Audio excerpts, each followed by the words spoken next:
sessions now on the data that are used, some issues with electoral research, and now I've asked the panel to talk about actually doing the research. And I've asked Lawrence Ezra from Essex to chair the panel.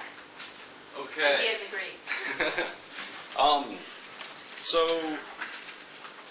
there's a very impressive group of scholars on this panel, and I think we'll just go in order, in the order listed on the program. So we will start with Marco Steenbergen, and I've asked everyone to keep their presentations to approximately 13 minutes, so that we have about a half an hour for questions afterwards. All right, thank you. Thanks for having me here. I want to talk a little bit about multi-level modeling in electoral research. Actually, it's a bit more general than to reflect on my own work there. I sort of have this dubious reputation of doing this kind of work, although to be honest, actually, Jeff Evans did this well before I actually even thought about multi-level analysis, so credit where credit is due. I want to talk about the promises and the challenges. Why do we do it in the first place? What can it bring us? But also, what does it require? Because I think multi-level analysis is a tool, and it's a very powerful tool, but sometimes people seem to think that it solves most of the problems in electoral research, and it's not necessarily true. So it's a bit of background. I think there's a growing emphasis on comparison in electoral research, and this group here is, of course, at the center of that. There is much better cross-national data than there's ever been. For example, CSES. There's growing interest in sort of the interaction between institutions and electoral behavior. Orit has done a lot of that. But then, I mean, one of the issues that creeps up, which is in some sense just a statistical issue, but turns out to be a fairly complex one, is that once you have multiple countries in your data, then of course you have to reckon with the possibility that the units within countries are more homogeneous than units across countries, and that creates some statistical issues that I will discuss. Another reason to think about multi-level research is that we also have these sampling designs that were discussed earlier today, that are sampling designs that very often are cluster sampling designs. And there too we have, well, by definition, this issue of clustering, the possibility that actually within the clusters units are more homogeneous than across the clusters. So why do we care about it? Well, usually when we have this kind of problem, then it means we have positive interclass correlation. That's the row that you saw earlier today. Well, that has all sorts of consequences. That the normal standard errors that you obtain are problematic, usually too optimistic. The effective sample sizes are really lower than one thinks. Statistical power is typically reduced and can be quite a bit reduced depending on the kind of dependent variable that one talks about. And so multi-level analysis is often touted as one of these techniques that then sort of solves these problems. But actually can do a lot more for us than just solve these problems, because it also actually allows us to really parse out variance across macro and micro units, for example, countries and voters. And it can deal with, well, somewhat awkward term, causal heterogeneity. I borrowed this from a paper by Bruce Western. there's nothing specifically causal about multi-level analysis, but causal inference is the idea that processes may play out differentially across macro-level units. And this is probably, both of these aspects are probably things that a lot of you will encounter in your research, that you say, well, actually, we're doing cross-national research, we're not convinced that processes play out uniformly. We want to know how much variation is at the national level, is between countries, how much of it is between individuals, say. Now, the basic model is basically a two-layer model. We have a micro model. I will just limit myself here to two levels of analysis, where we have some dependent variable y that's measured, say, for some voter I in some country J, and then we have some individual or micro level predictor x, so that also has two subscripts for that reason, that explains this y. This y can actually be an unobserved variable when you start talking about some discrete choice models. And then there are parameters, and those are these betas. They're the usual parameters that you have in a regression model, with one major difference, and that is that there appears there a J subscript.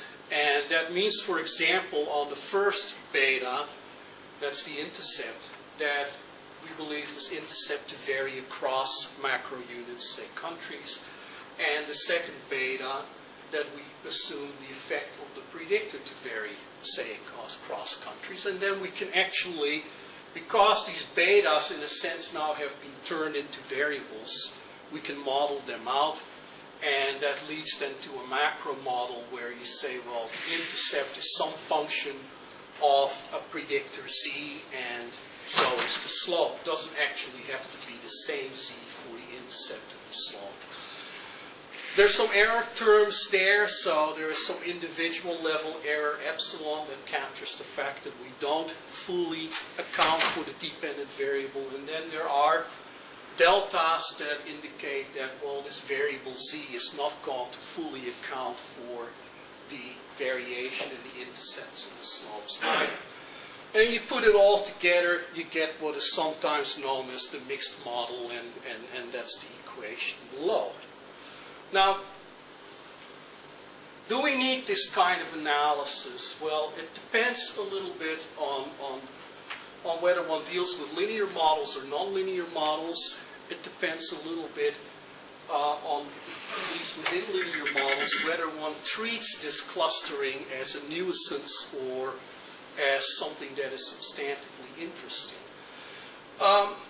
If you think of clustering as just a nuisance, then there is a whole bunch of things you can do to solve the problem, and you never even have to look at multi-level analysis. It's just one of a number of techniques.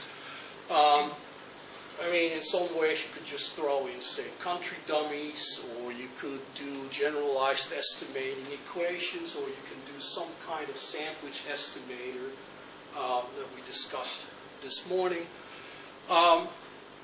If you're interested in clustering at some substantive level, you're really interested in how does the variation parse out, then I would say multi-level analysis is a pretty good way to go. For nonlinear models, it's actually a bit more complicated, because there actually the clustering problem does not necessarily just affect the standard errors, but might actually affect the parameter estimates themselves. And that's particularly true when you look at logit-type models, probit-type models. And there are not that many alternatives to take care of the problem there, so you're sort of stuck doing it this way. Now, that's in brief about sort of the approach. Now, the thing that I want to emphasize is that in some ways I think we have gone a long way thanks mostly to people in educational statistics, in developing the tools to analyze multi-level data. It's not so clear that we have gone quite as far in terms of our theories and our research designs. And yet, actually, I think these are sort of the limiting factors for how useful multi-level analysis really is for us. So, we need good theory, we need good research designs, and at the theoretical level, there's sort of three key questions that we have to answer if we want to do this. One is, how many and which levels are we going to actually look at? Is it just going to be voters in countries, or do we perhaps want to look at voters in provinces or states within countries? Do we want to go even lower to community level explanations? And those are at base level, they are theoretical questions. The related question, which is one that also has great statistical implications, is, are the units actually exchangeable? Then we're talking about the top level now. Are we actually going to be able to say that these higher level, these macro level units, that they're exchangeable, which means that actually we think of them as being drawn somehow from a single population. And if we don't think that that is appropriate, if we think that really there are fundamentally different processes going on that we have not yet captured through our predictors, then we may actually have a problem. The second theoretical question is, well, which predictors are we going to incorporate at each level? This is the basic model specification question, but multiplied by 2, because we have to not just do this at the individual level, but also at the aggregate level. And very importantly here is, what is the functional form? How do these predictors actually drive the dependent variable? There's some interesting research coming out showing that if some predictor at the micro level has a nonlinear effect, but you forget to include the nonlinear term, you might actually spuriously infer that there are cross-level interactions that are really not there. The third question here actually is really about cross-level interactions. That is, how do macro-level factors, institutional features, for example, influence the effect of individual micro-level predictors?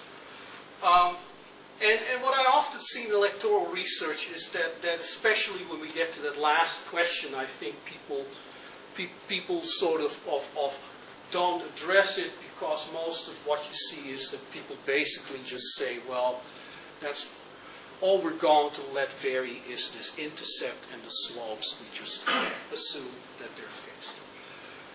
In terms of the design side, there are both issues of sampling and measurement that we need to think about. If you look at the origin of these techniques in educational statistics, then the problem they have is in some ways actually the flip side of what we often have in electoral research. So they have lots of macro units but relatively few micro units. And we often have large samples but relatively few macro units. And that raises some issues. That's the problem we have whenever we import a method developed in a different field. One of the things we need to really think about is, well, how do we deal with, statistically, with relatively few macro level units. Measurement is another issue, and there I think we need to, as a discipline, pay a lot of attention to measurement equivalence. We can ask questions, and we can ask them in different countries. Do they really mean the same thing? Among all stuff. If they don't mean the same thing, then you may actually get spurious variance that has very little to do with anything but the fact that your measurement instrument varies across countries. Finally, just 2 points. Multi-level analysis itself is an evolving field, and there's sort of 2 developments that really, I think, are quite important and are developments that really post-date, for example, my paper with Brad Jones. One is a Bayesian term. This whole multi-level field seems to be going more and more in the direction of Bayesian inference really for 2 reasons. One is, if you have small numbers of macro units, it seems that this is the better way to handle that problem, and so that's especially relevant for a lot of what we deal with. And when we have discrete dependent variables, like turnout, 0, 1, or party choice, then what you really need to think about is that the estimation itself becomes really complicated, and actually Bayesian methods are there better suited as well. Really at the cutting edge in some ways is to actually start building in spatial interdependence, and this is now interdependence at the highest level. We sort of have accounted for the interdependence at the lower level. These multi-level methods do account for clustering, but what if you have, for example, contagion effects, and you have in some way some kind of correlation between say countries, or between cantons in Switzerland, say, that have to do really with similar economic developments, then it gets complicated too, and this really is, I think, sort of the cutting edge. This is where a lot of work is happening now by people like Judd Hayes and Bob Francesi, not necessarily in a multi-level context, but one can truly go in that direction as well. Thanks. Thanks a lot, Marco. Next is Orit Kedar from MIT and Tel Aviv. So how is it this? Yeah, it's this arrow to the forward. This one? The one on the All right. Good afternoon. Susan asked me to talk about the effect of electoral systems in a cross-national study of electoral democracy. And what I'll do is I'll focus, this is of course a huge array of topics and questions. I'll focus on 2 illustrations under the subcategory of how electoral systems affect voter strategy and how they affect electoral outcomes. And I'll give an illustration from parliamentary democracy and an illustration from presidential democracy. Okay. So in parliamentary democracy, one of the things we take today almost as an assumption is the relationship between the district magnitude and the number of parties. We have Duverger's law and Duverger's hypotheses combined with Cox's work and others' work. We know that in general, the smaller the district magnitude, the smaller the number of parties. And we have a psychological effect and a mechanical effect, whether voters shy away from parties that they think they don't have a chance, or parties field candidates in a selective way, or votes just don't get counted if they are for small parties. We have this relationship.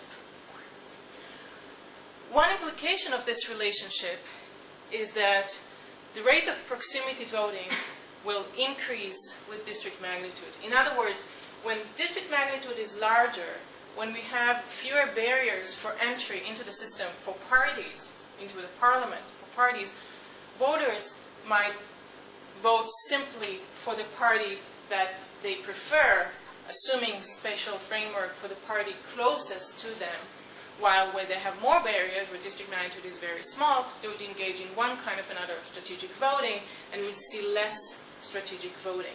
Okay, so fewer constraints on the vote will allow voters to vote proximity in large districts.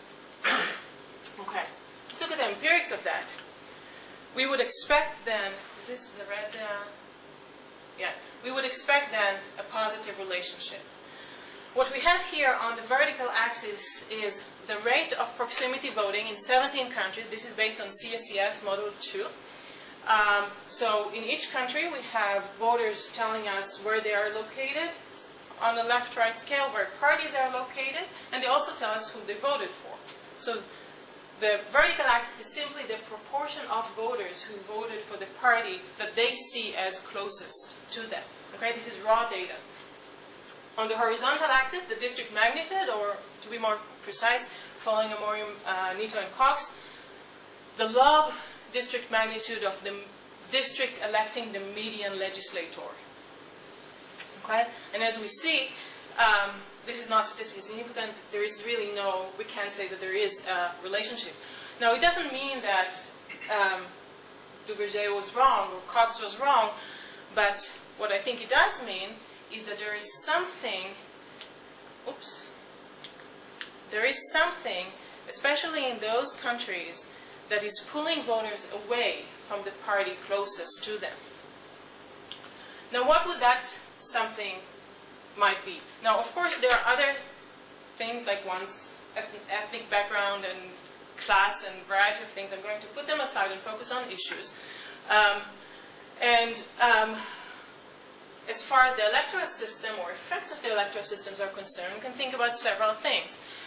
One is, well, strategic voting, the standard version of strategic voting. That would apply to the countries on the left side, the small district magnitude countries. But what happens when there's bigger district magnitude? Well, in countries where we have coalitions, where we have multi-party governments, we can think about voters voting to affect the former tour. In other countries, we can think about voters, or in other cases, voting to increase the likelihood of seeing one coalition over another. And this is really a motivation that folds in several strategies. Thomas Schmitt shows that, for example, voters might sometimes vote for the small party of the would-be junior member of their preferred coalition to ensure that this party, that the coalition they prefer, or to increase the likelihood of that coalition emerging.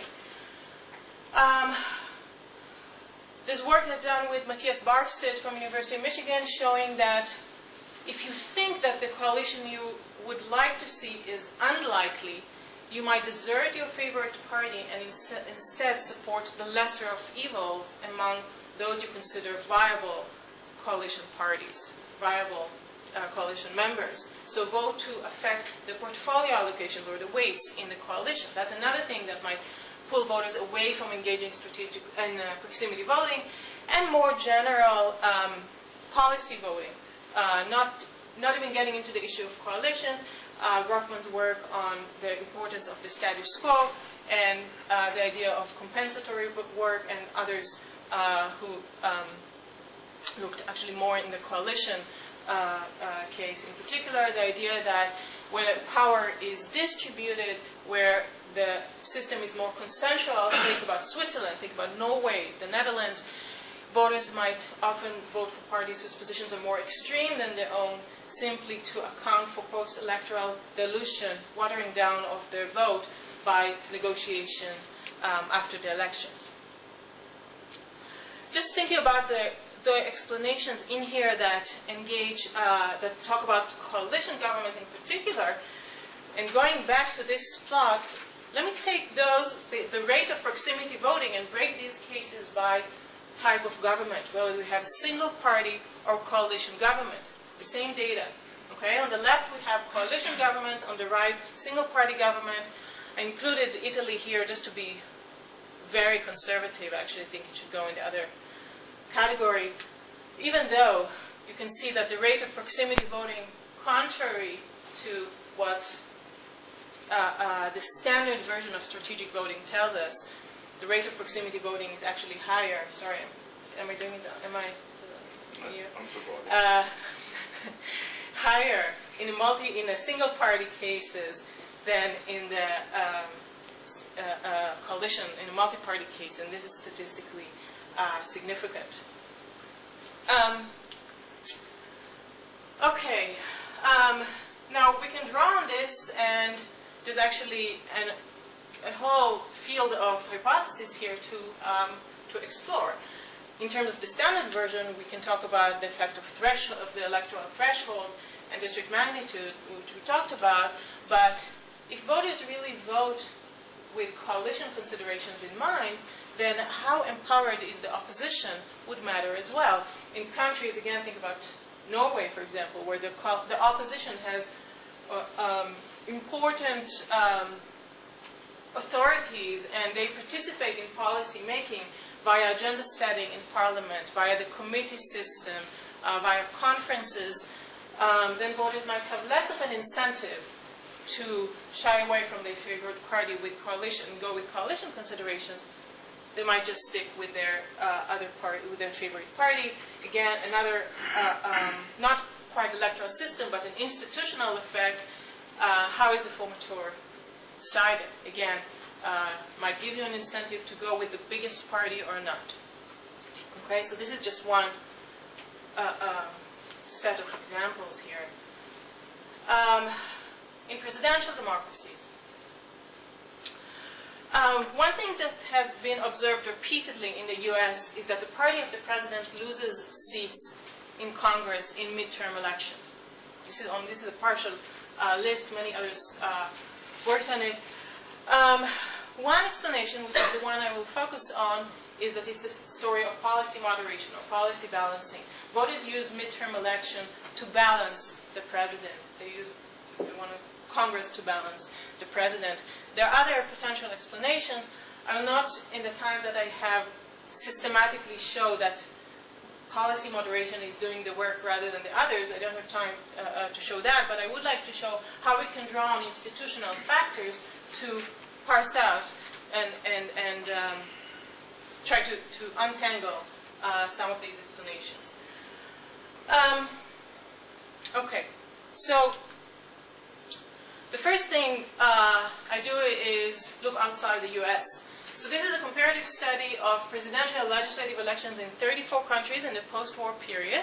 And what we have in these two histograms is the difference in vote share between the president in the presidential election and the party of the president in the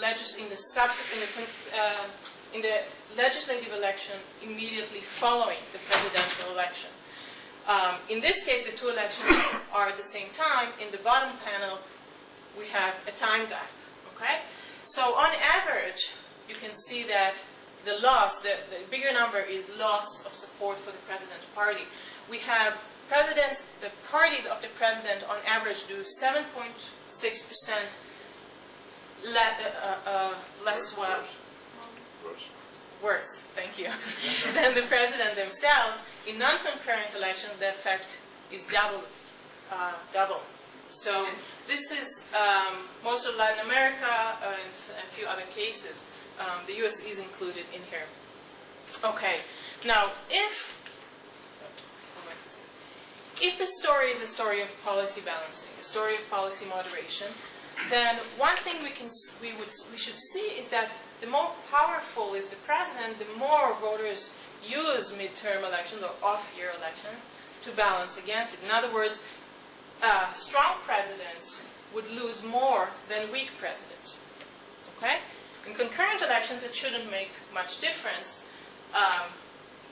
because we have uncertainty about the presidential arm. Of course, not always. It depends on the race, but for now, let's look at it as a dichotomy. So what I did here is I took Shugart and Carey's measures of constitutional authority of presidents, where they have indicators whether the president can dissolve the legislature, bypass the legislature by going to a referendum, veto the budget, a variety of indicators, and they have a scale. So strong, relatively strong on the horizontal axis, the presidential power is cases like Brazil, Argentina in some years, Chile. The US is about here with 13. You can see it here hiding. And on the vertical axis is the loss of support from the histogram that we saw before. And as you can see, we have a positive relationship. The stronger the presidency, it's really the presidency, not the president, because this is a measure of the institution, exogenous to electoral outcomes. The stronger the presidency, the bigger the loss of support, while we don't see an effect in concurrent elections. Of course, again, one would have to control for turnout differential and all these other effects that are competing explanations. That's part of the story. The electoral system has an effect as well. Now imagine we have two different electoral systems, one for the presidency and one for the legislature. The case where they're most similar is that the electoral system for the legislature is single-member district plurality. Even there, we might have a gap, because even if we are in Duvergerian equilibrium in every single district, we have different menus, assuming some regionalism in the country. We would have different menus of parties or different candidates in different districts, again, in the most Duvergerian state of the world. And therefore, we would get some heterogeneity, more than two parties overall at the aggregate level, at the national level, but only two parties at the presidential level, because the elections are structured in an aggregate way and have a reductive effect. The most different case is that the legislature is elected by a PR. Okay, so we have here a whole range of electoral systems, and what we see here is breaking down the cases by the district magnitude, whether it's just looking at one or bigger than one. The average of cases bigger than 1 is 9, and you can see that both in a concurrent and in a non-concurrent case, the electoral system has an effect. This is almost a mechanical effect. You don't need to attribute policy balancing motivation to get that, but just a simple mechanical effect of the electoral system. If you vote for the legislature with PR, you get more parties, and therefore the gap is bigger, while less so in single-member districts. Okay. So different electoral systems and different institutional regimes more broadly provide different incentives to voters. They shape not only what the elections look like, but also what post-electoral politics look like, and voters often backward induct, taking that into consideration, and therefore we see those institutional arrangements, whether electoral or others, reflected in voter strategy and in voter choice itself. I'll stop here. Thank you. Thanks a lot, Orit. Next is Wouter van der Brug from the University of Amsterdam. Thank you. Okay, so this panel was on the cross-national comparative study of electoral democracy, I think, and what I want to talk about is on studying party choice across different countries. And I think this is really,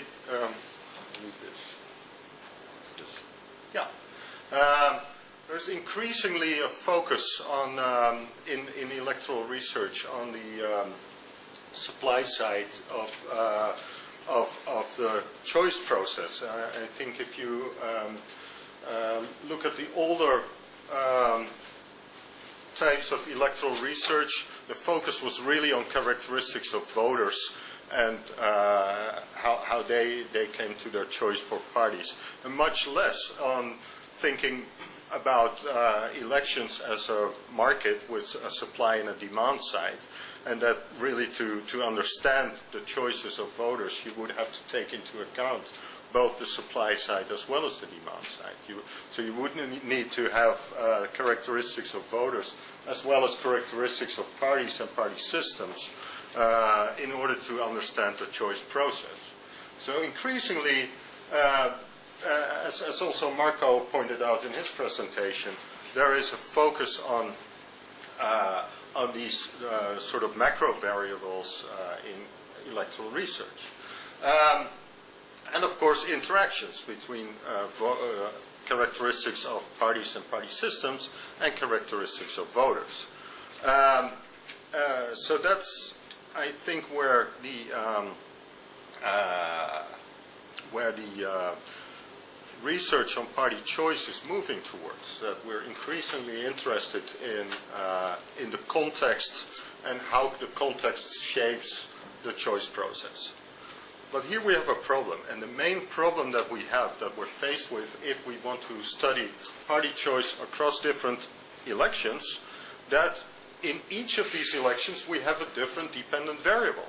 Because the dependent variable is a nominal variable, it's a group of parties, and it's a different group of parties in each election.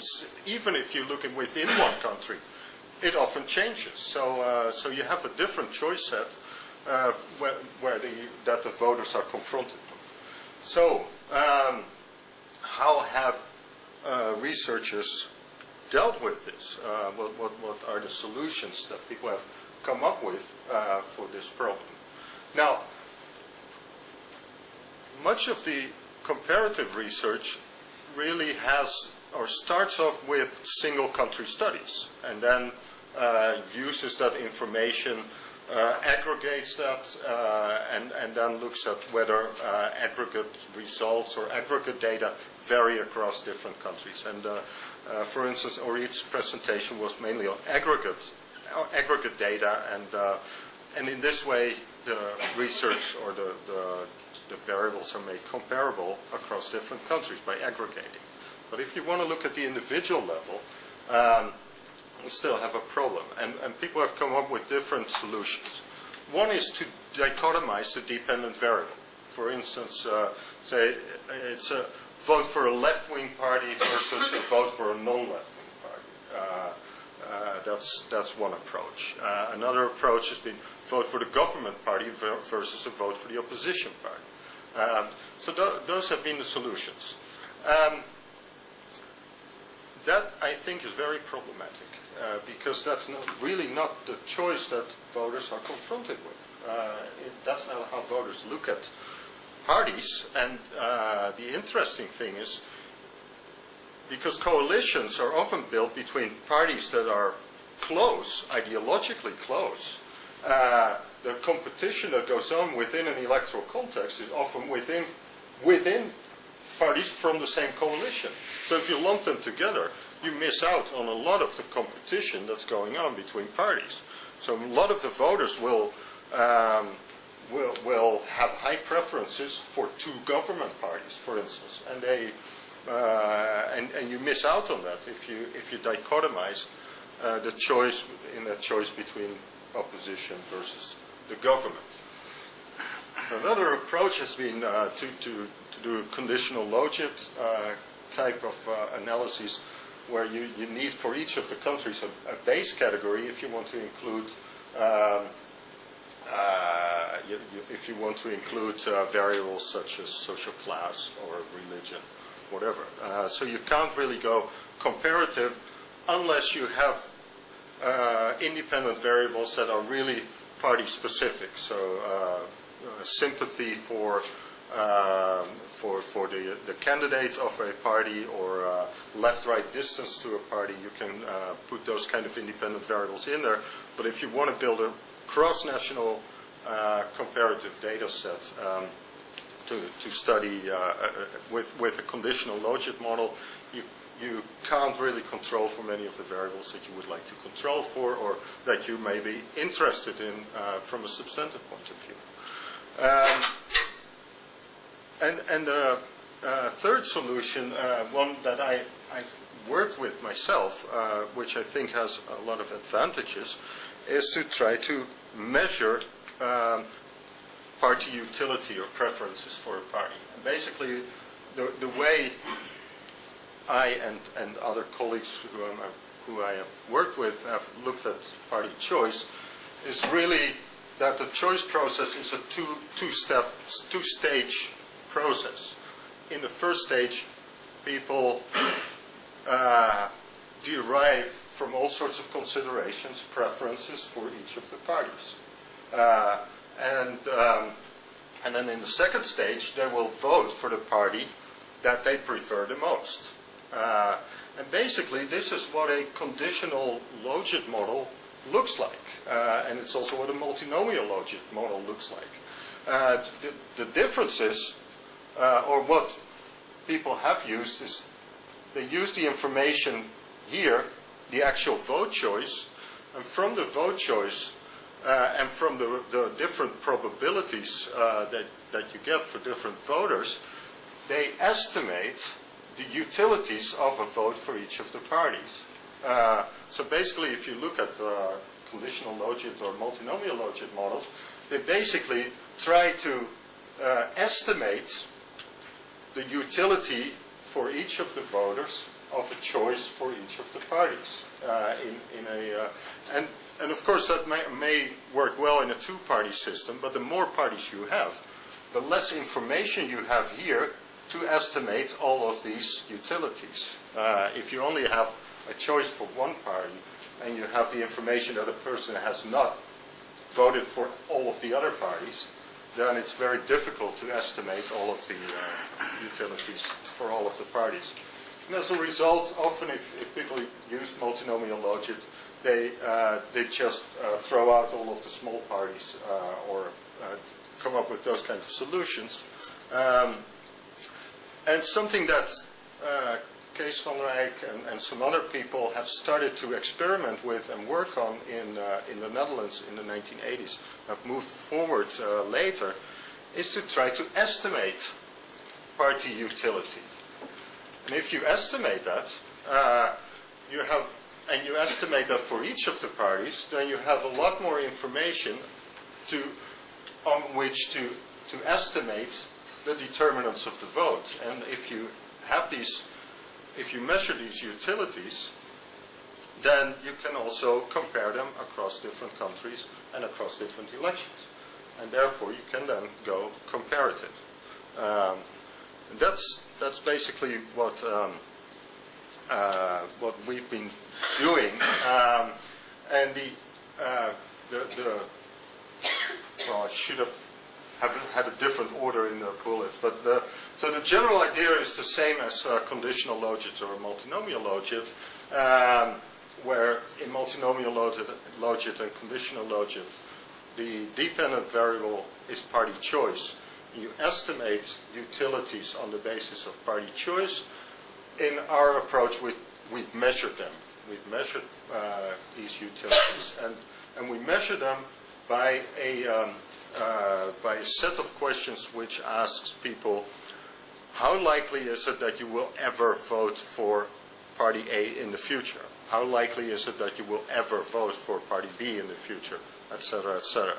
And the ever is intended to make sure that people who have already made up their mind, who have decided that in the next election they're not going to vote for party A, but still they rank that party very high, they're not going to give a very low probability of voting for that party. So it's to free them of that kind of short-term consideration for the people who have already decided.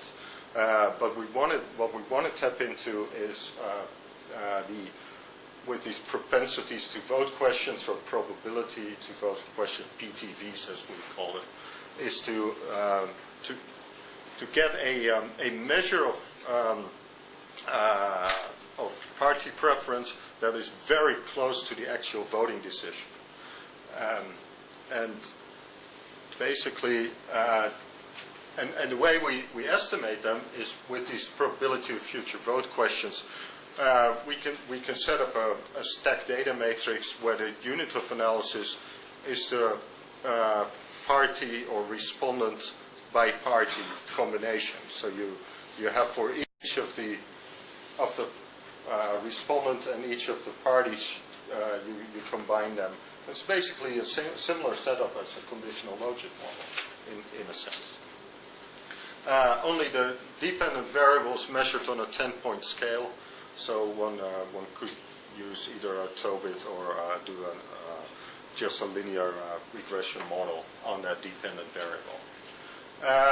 Independent variables, well, if they're party specific, you can just put them in, so distance, it will be the distance between the respondent and party A when the dependent variable pertains to party A, and it will be the distance between the respondent and party B when it's when the dependent variable is the probability to support party B. To include other variables such as gender, social class, etc., we have another approach which includes a linear transformation of the independent variable. The dependent variable is always this 10-point scale. And the nice thing about it is that we can actually build an integrated data set which we can compare between countries and between parties. So we can include party characteristics, characteristics of countries, etc. And we've employed this this approach. I didn't bring results or so. I just wanted to present the. I didn't know what the real idea was of this workshop, but of this panel. So I didn't bring a paper. But yeah, we've used this to study, for instance, economic voting, and there we show that often when the economy is doing good, it's the largest party in a coalition that benefits, but often at the expense of the second largest party. So second largest party is often better off by a bad economy than by a good economy, for instance, because we are able to distinguish between the benefits of a good economy for each of the different parties, and we include party size, for instance, as well as whether they're incumbent parties or whether they're opposition parties. But also, I've done a lot of work myself on far-right parties, where you often have smaller parties, which you would want to include. You would want to analyze support for smaller parties, but often with just party choice, you have such a small group of people who actually have voted for the party that you don't have much of a basis for studying the determinants of a vote for those type of parties. Here we can use the whole sample, and we have more leverage to study determinants of a choice or of support for these parties. This research shows that the determinants of a vote for far-right parties are pretty similar to determinants are largely similar to the determinants of a choice for other kinds of parties. So in a sense, we shouldn't treat these voters as being completely different, only their, of course, their positions on the independent variables are different, and that's why they make a different choice, but the choice process is the same. So we can do that kind of that kind of stuff. So overall, of course, I'm positive about it. Potential threats, of course, or criticism on the methods is: do we really measure party utility? And well, what I can say is that the measures we've done a lot of studies to validate this measure, and we've shown that it's really close to the actual vote, but it's not really deterministic. So you can't say that between the first and the second, in the second stage of the choice process, not 100% of the people will vote for the party to which they give the highest probability of the future vote score. And we so far treated the second stage as deterministic. So there lies also some work still, but it's. But in conclusion, I think our design, this research design, offers a lot of opportunities for answering research questions that you would not want to be able to answer with other types of data if you only focus on party choice as your dependent variable. So this, I think, is a good addition to include in election studies, and it's available in a lot of national election studies, and it's available in the European election studies. So it's, I would recommend people to have a look at it and perhaps use it. Thank you. Thanks, Wouter. Next is Hermann Schmitt from the University of Mannheim.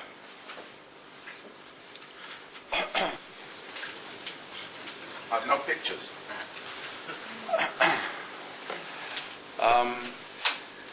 Okay, I'm not talking about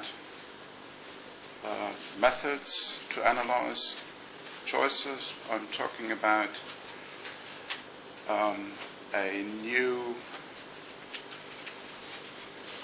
in a way, data collection exercise and a new strategy of analyzing vote choices in a comparative perspective.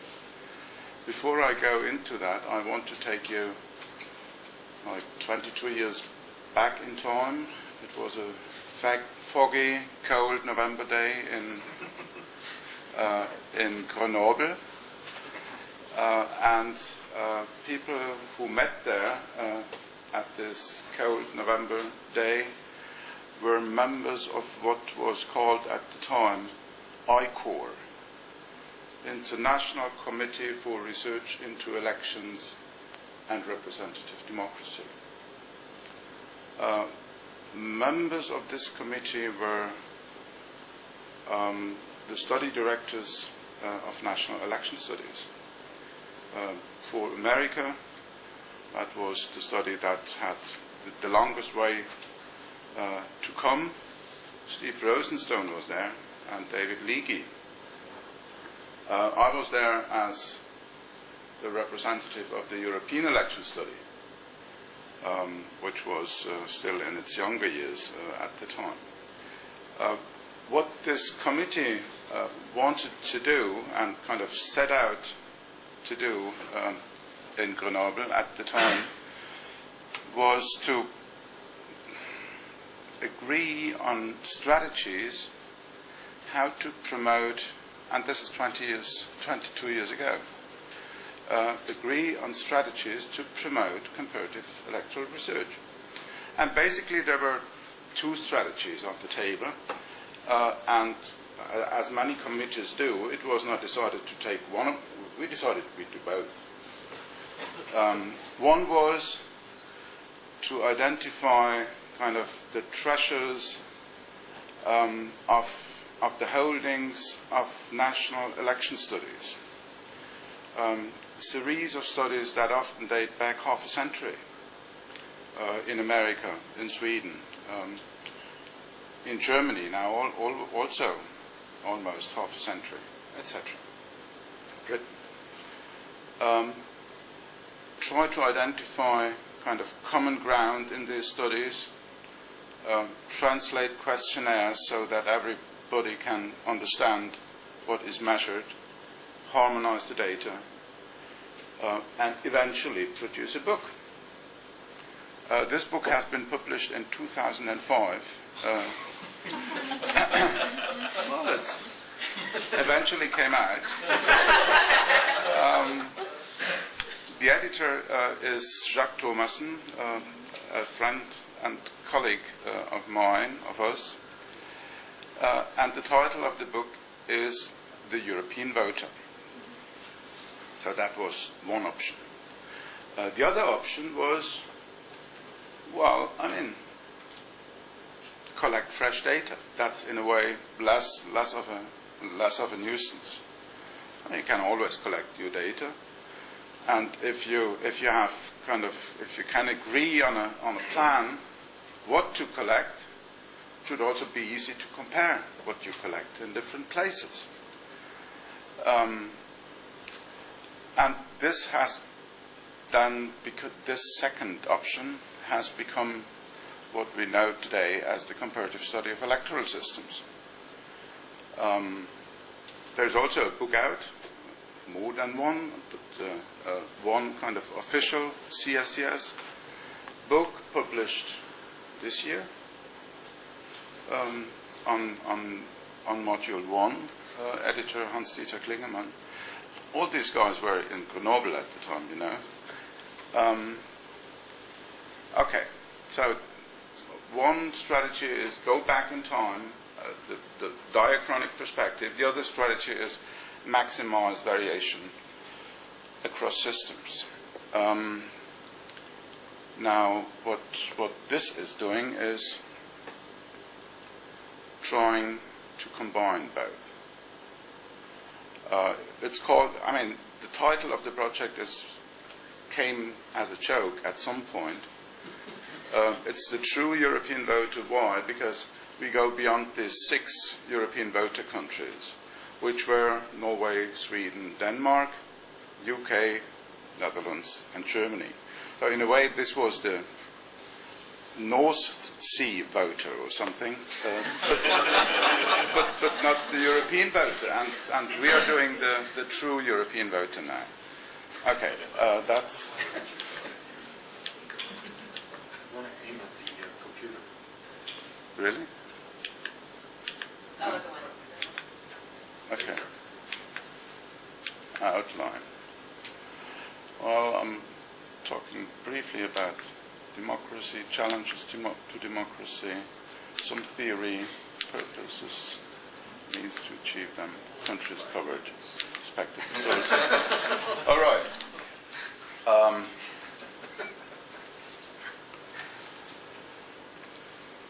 To the degree that this endeavor is not just an effort to promote election studies, but to kind of assess the quality of democracy, it should also be aware of the fact that, aware of the role that elections play in the kind of in the process of democratic systems. Democracies in most societies can perhaps benefit from direct democratic elements. They need to be based on the electoral connection, which is kind of meant to guarantee the effectiveness of political representation of governments, of national governments. There are kind of 2 main criteria how to assess this electoral connection. One is how well the government really does what the constituency wants it to do, how well it handles the mandate that it was given in the election. And the other criteria is accountability. Accountability is the ability or the possibility that an election offers to the voters to hold governments accountable. So you have these 2 kind of representativity and accountability options. Democracy's core also involves that citizens participate. Here you have the importance of electoral participation, but also the importance of kind of involvement in campaigning and blogging, internet stuff, what have you. This electoral connection perhaps can be said to suffer or to be exposed to 4 major challenges. In Europe, most of all, one of those challenges is multi-level governance and European integration. Why is that? Because of the fact that elections in those contexts lose their autonomy. And I could expound on this, but perhaps if you want me, I do that later. Second, in some parts of this Europe, the electoral connection suffers from obvious processes of depolarization and de-alignment. Depolarization is a process in which voters would not perceive any difference, or not much of a difference between the electoral choice options, and the alignment is the kind of growing individualization, loss of party identification, that kind of stuff. Changing nature of socio-political linkage is a third challenge that I observe. Just kind of shorthand and brief, it seems that media are taking on some of the functionality that in former times was associated with political parties in shaping opinions, in transmitting preferences, etc. Finally, in part of Europe, we have a growing kind of awareness and a growing literature, but often in a kind of area specialist perspective, that the electoral connection there is different. And is different because of what I call here the communist legacies. This is just a graphical representation of what I said. The action, the true European voter, is a cost action that was approved half a year ago, tries to advance scholarly knowledge about these challenges and their possible consequences, develop strategies for meeting them, build a new generation of scholars, and this is something we need to talk about at the end of what I have to say. Continue to kind of identify the treasures of national election studies data beyond the original 6 countries that participated in the European voter, and ultimately strengthen the European research area. You see, that was a presentation that I gave in Brussels at some time. The means to do that: harmonize and integrate national election studies data,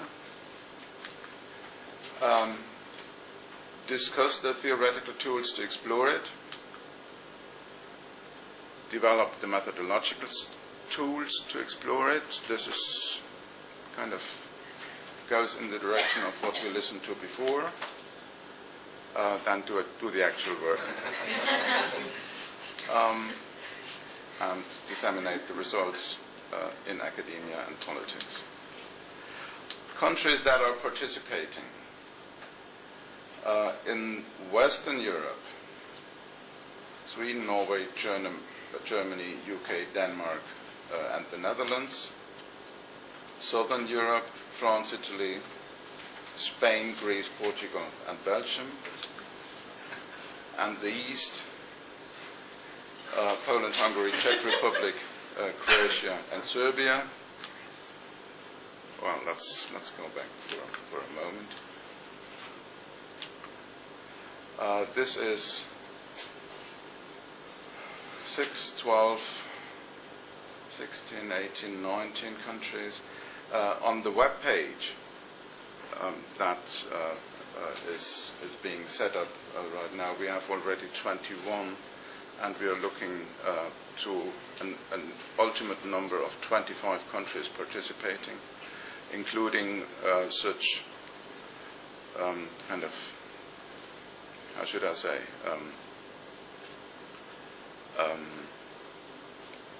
intricate examples like Iceland. The country of Iceland has done election studies over, I don't know, half a century as well. They copied most of what the Swedes have been doing.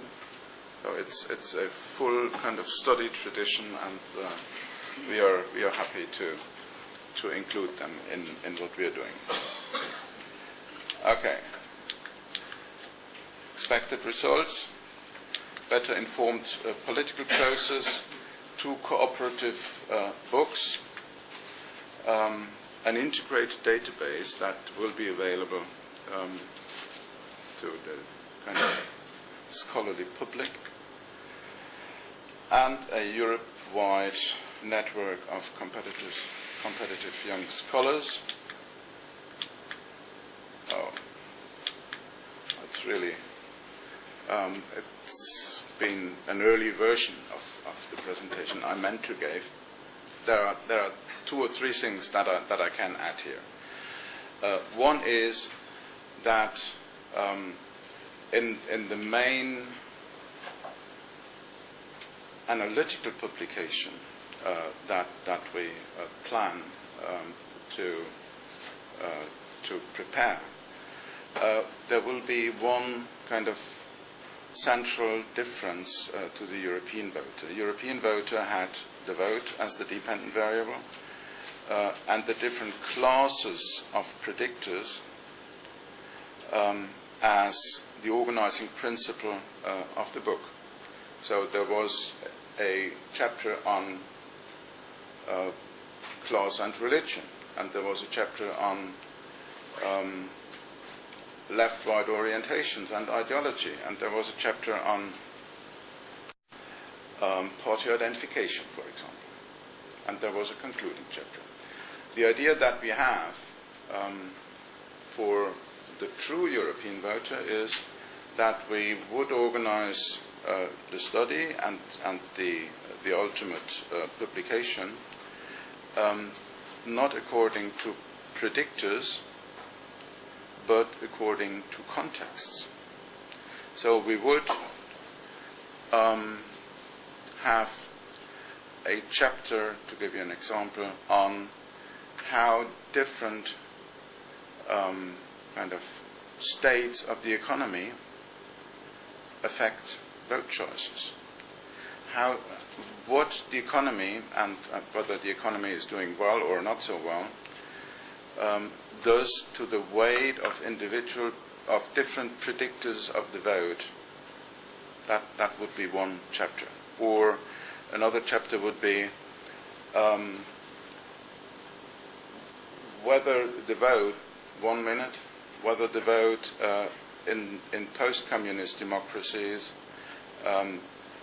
is differently determined than in more consolidated democracies.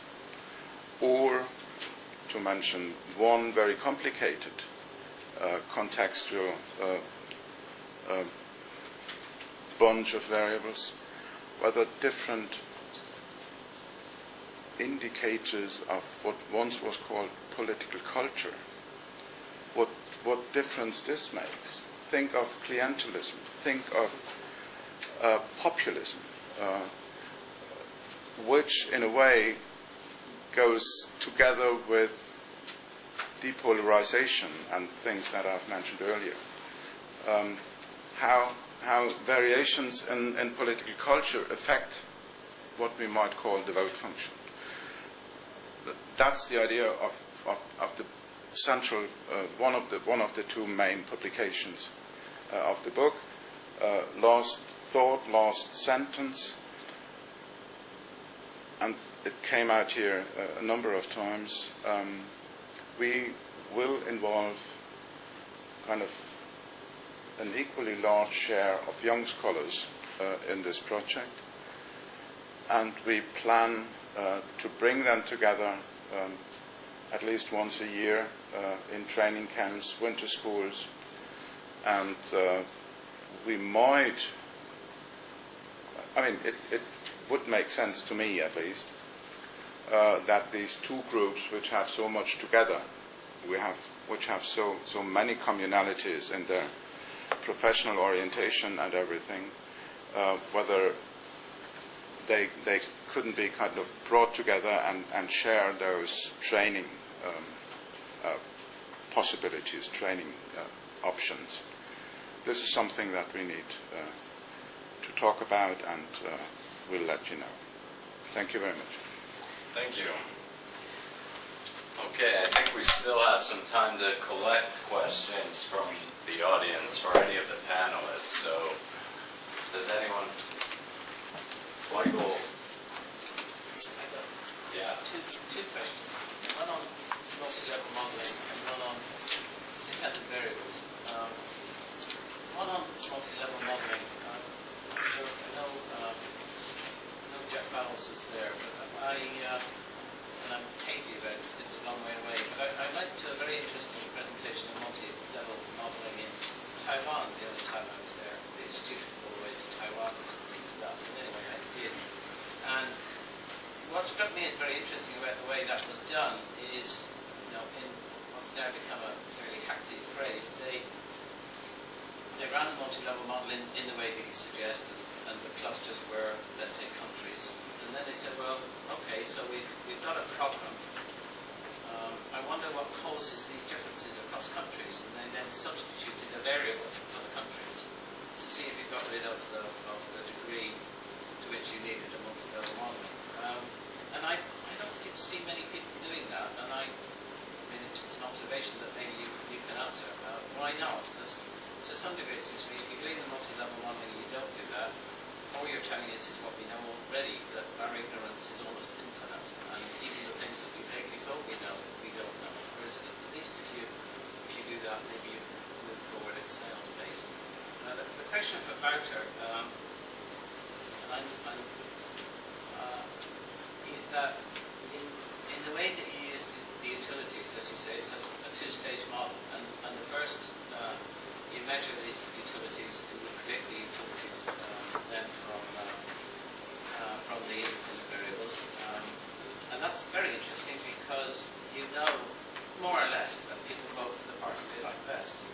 With multinomial logic, let's say, the utilities are constructed from both the vote and the independent variables, and whatever it does when it's crunching around, it comes up with these utilities.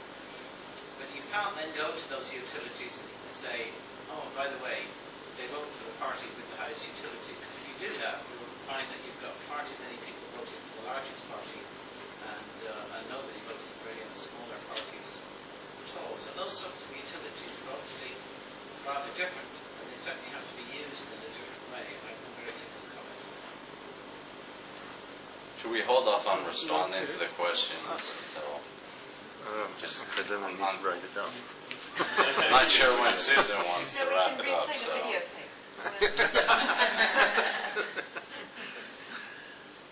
You can take more. You're the Okay. chair.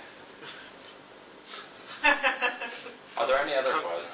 Well, if you. You want to go first? Or? Yeah, I mean, mine seems to be the simpler question to answer. So, yeah, I think that actually is I think the whole name of the game is to substitute clustering with some set of variables, I mean, measuring clustering as such is just a description of saying, well, how much variance is at each level.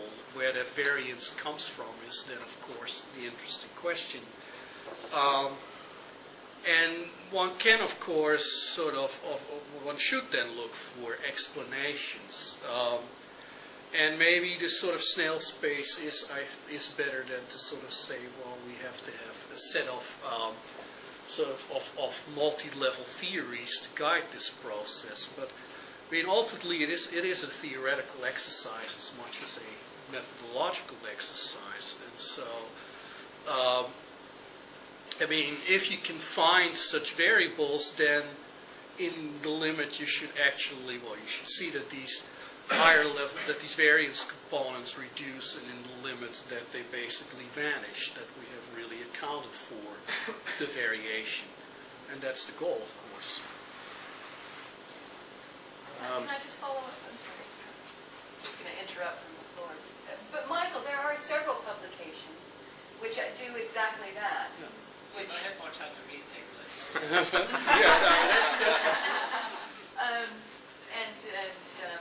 several people with, I mean, your approach in the piece in the AJPS was exactly that, was to demonstrate which sort of variance existed at which level, and then to include individual level indicators and macro level indicators, and to see what did exactly happen to the variance. So the better pieces which use multi-level analysis take exactly this approach and can quite clearly show, either graphically or with examining the variances, what happens when you add contextual level.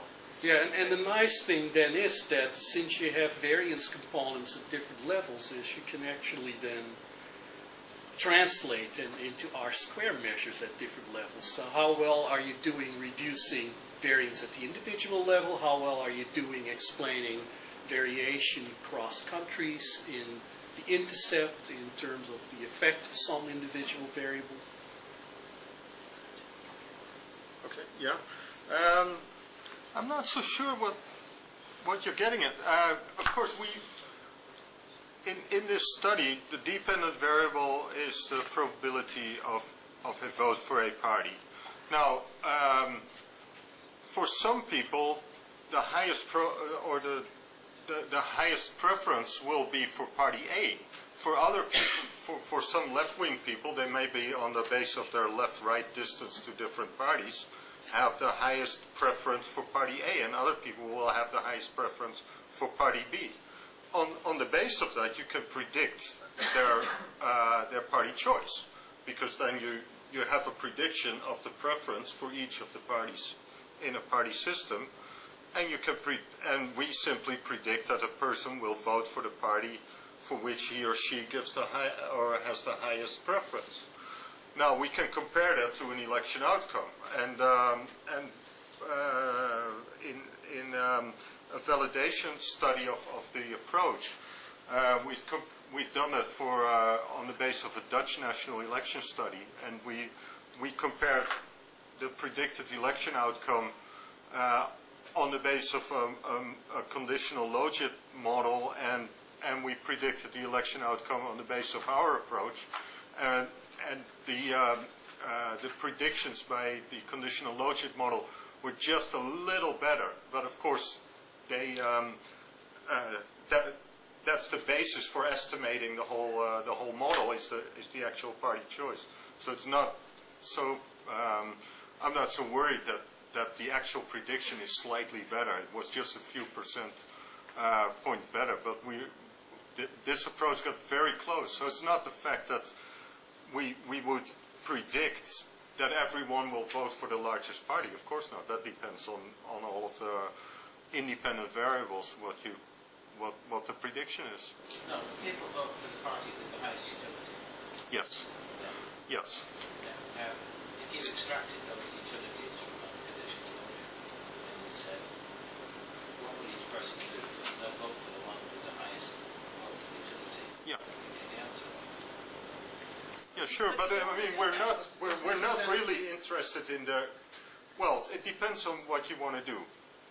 Normally, or most people would be interested in the first stage. You want to explain what determines people's party choice, and you say, okay, we look first at what determines their preferences for all of the parties, and that's what we're interested in. Now, in the second stage, we've also used that, but then we simulate the consequences of these individual considerations for the election outcome. So you say, okay, we have the predictions of people's party choice under the given economic conditions. Now, what happens if the economy was doing much better? Would that change the election outcome? Now, you predict the utilities again on the basis of a different distribution of your independent variables, and then you get a different prediction of the election outcome. And that actually gave us very interesting results, because it showed that if you have the same model in all of these countries, and the effects of the economy that we estimate are pretty small. They're really small effects. And in some countries, it doesn't make a difference at all for the election outcome, whether the economy is doing much better or much worse. For instance, in Belgium, the effect was almost zero.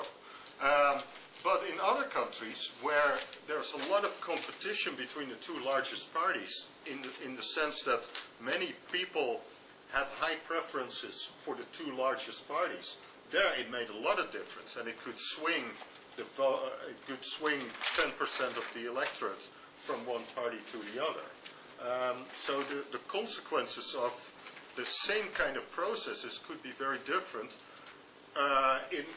given the kind of competition that's going on in party systems. And well, I thought it was interesting that we could show this with this approach. Jeff, and then Dick Johnson. Just a follow-up, Wouter, and perhaps link it in with what Orit was looking at in the first part. To what extent do you think these measurements, these PTVs, pick up strategic voting? I mean, to some extent, I would expect that you would say yes, because then that would distinguish it from thermometer ratings, party preferences. But, I mean, in the sense that the phrase in the question, would you ever vote for this party, sort of leads the respondent away from the particular circumstances in a particular election. Yeah, that's one of the things that I'm also still struggling with. But I mean, we know that the probability of a future vote question is closer to the actual party choice than the party sympathy scores. It's closer to that, but maybe in that last stage, the 6% of the voters who do not vote for the party for which they give the highest score, maybe that's where strategic voting takes place. And we haven't done anything with that yet, but I think there's some interesting work to do there. I had some of the same question, but I won't let that stop you from asking. I thought maybe it was a question of ignorance, and if it is, then not alone. But so, I mean, if as a representation of utility, right, how is it really different from a thermometer? I guess the word ever gets you there, some of it. But, well, the votes, the question votes. If you ask me, am I ever likely to vote for a party, I should think that I would factor into my response some reading of the distribution of shares independently of the intrinsic utility that I have for it. So it might be kind of difficult for me to get at, for example, the policy voting that Orit wants to talk about. I mean, I guess I'm not sure what you've got here. Yeah, well, we know that people really look at the current situation to answer that question, but the phrase "ever" is in there to not to take into account the fact that they've already decided, or some people have already decided. So if you ask them, well, how likely is it that you would vote for Party A in the next election? Some people who have a very high preference for that party will still say, well, it's 0. I've already decided I'm going to vote for Party B. So that's why the "ever" is in there. But the difference with this party, with the sympathy question, is that the question is, how likely is it that you will ever vote for this party? And there, people do take into account that the party may be very small and minor and irrelevant, and therefore they will never vote for it. And even if they sympathize with that party. So it's very close to the actual party choice, much closer than the sympathy question. And we've shown that. We've looked at that. All right. Just two comments on these two issues. I think, on the one hand, I think it might be a problem to incorporate strategic voting into that, because if you define it as measuring utility, then in the first case, the sincere case, you have my utility of voting for a party, while in the strategic case, you have the utility of having the party in power. The utility function is defined over two different things, so I'm not sure how you would mash them. But the probability thing, I wouldn't, and perhaps I misunderstood you, Michael, but I wouldn't, if a model gives you a voter having a predicted probability of 51 for voting for Party A and 49 for voting for Party B, and another voter, 98, probability of 98 and 2, I wouldn't count those two voters as Party A voters, right? And probably I wouldn't, in this case, I would also not determinize the whatever the utility is highest to assume that that's the party they'll vote for.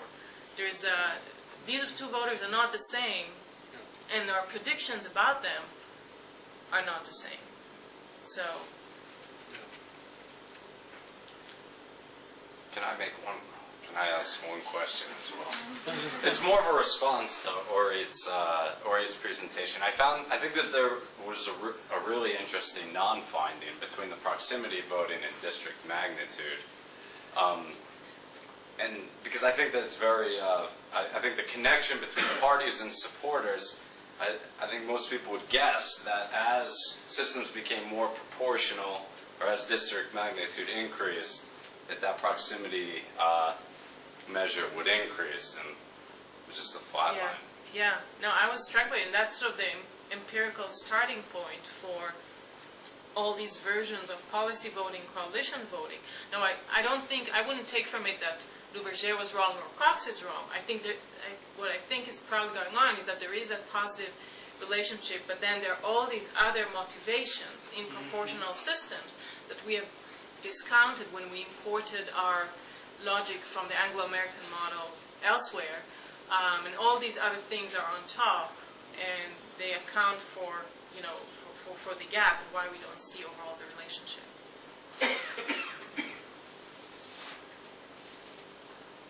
Okay, well, thanks a lot. That was very interesting.